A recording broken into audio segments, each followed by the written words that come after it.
have swallowed all manner of poisonous certainties fed us by our parents and school teachers. If the race is to be freed from its crippling burden of good and evil, it must be psychiatrists who take the original responsibility.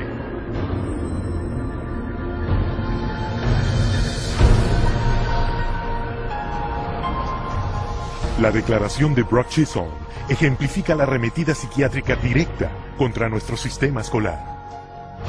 They actually said the purpose was social control, not to pass on knowledge, not to give him something so that he can go into the world of work. En 1950, psiquiatras y psicólogos de todo el mundo se reunieron en la Casa Blanca para proponer una reorientación total del sistema público escolar. The White House Conference on Mental Health in the 1950s was a landmark that served to bolster the idea that schools would serve their communities better as mental health clinics than they would as institutions of learning. In the early 60s, the world of psychiatry started to really go places in this country. Little by little, it came into our schools, our educational system. Y para 1965 se convirtió en ley. Se les dio luz verde a los psiquiatras para que etiquetaran y drogaran a los estudiantes al por mayor. A child is labeled ADD or ADHD the minute he can't sit still for a 10-15 minute period of time, or he talks constantly or ignores the teacher completely. That will get him and earn him an ADD or ADHD label. En 1987 se etiquetaba libremente a los niños con el trastorno del déficit de atención e hiperactividad TDAH. En un año se diagnosticó a 500,000 niños americanos con este trastorno. Para 1994, esa cantidad se había elevado a 4.4 millones.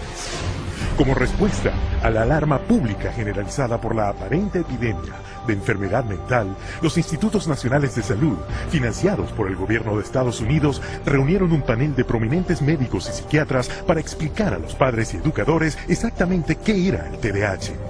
I would like any member of the panel to describe a typical ADHD in terms of symptomatology.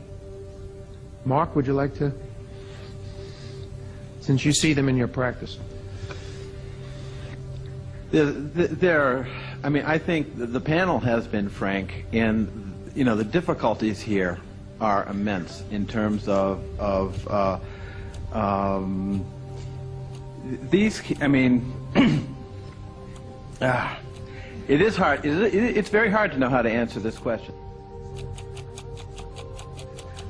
They cannot, you know, even when.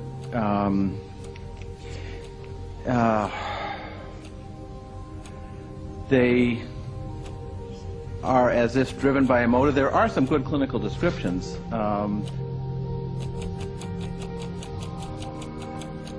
And I think, you know, I think part of the problem is the profession keeps changing the diagnosis.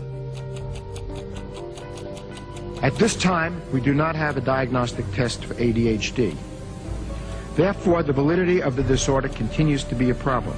Pero esta escandalosa admisión no detuvo a los psiquiatras de las escuelas. 2 años después, el número de estudiantes americanos diagnosticados con el TDAH se elevó a 6 millones. Hoy, a 20 millones de niños en el mundo se les ha etiquetado con algún tipo de trastorno de aprendizaje, un diagnóstico a menudo hecho en cuestión de minutos. We would sit behind a two-way mirror along with the parents. We would then look at the child. We would do small manipulative activities with them to see where their deficit was.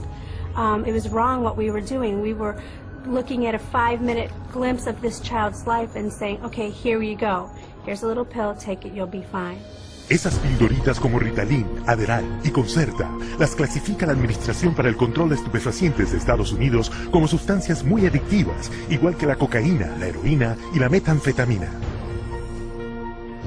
When I was on the Ritalin, it made me just feel like totally different, like I wasn't even who I was. I was, flipping out, was twitching, going crazy. I felt like I was out of it all the time, like I wasn't there, I wasn't human. You're just a zombie, pretty much. Not, you do what you can just to get by and just don't do anything extra. My mother never teased me, but she thought I really had ADHD and I was wrong, and I had something wrong with me.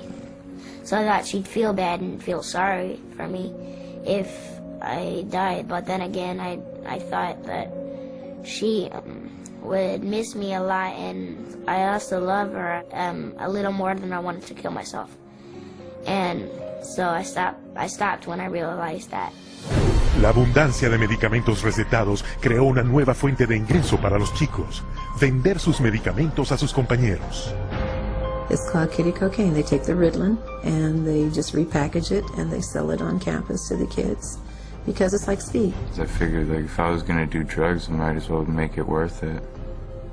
And I ended up doing street drugs, and then ended up getting into it really bad. We're looking at marijuana and other things as being gateway drugs, and actually the so-called medications are a greater gateway drug. The Ritalin drugs are backfiring big time, because if the child is already disruptive and he takes cocaine, he's going to be a lot more disruptive after he's taken it. It is not going to calm him down.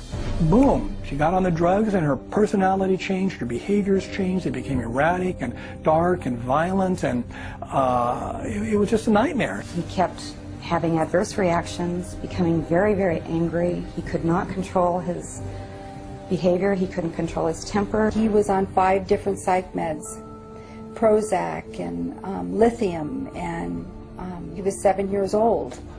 And he was unable to function. He would have rages and then crying and all kinds of just violent rages, grabbing knives and all of this. The list includes 15-year-old Kip Kinkle withdrawing from Prozac when he shot 22 classmates, killing 2 after murdering his mother and stepfather at his home in Springfield, Oregon. 18-year-old Jason Hoffman on Effexor and Celexa when he opened fire at his California high school, wounding 5. 15-year-old Sean Cooper on a mix of antidepressants when he shot students in Idaho. And 17-year-old Eric Harris on Luvox when he and partner Dylan Klebold killed 12 classmates and a teacher in the bloodiest school massacre yet, Columbine. Y todo esto eclipsa la mismísima razón de que los niños acudan a la escuela en primer lugar, para recibir una educación. Desde 1970, Estados Unidos ha caído del 9º al 28º lugar en el mundo académico. Durante ese mismo periodo, el número de estudiantes americanos etiquetados con trastornos de aprendizaje se disparó y la venta de drogas para el TDAH se multiplicó 32 veces. Children don't ask for psychiatric drugs. Children don't ask to be diagnosed. They don't want to be called crazy. So you ask the classic Roman question, legal question, cui bono, who benefits? The people who make the diagnosis.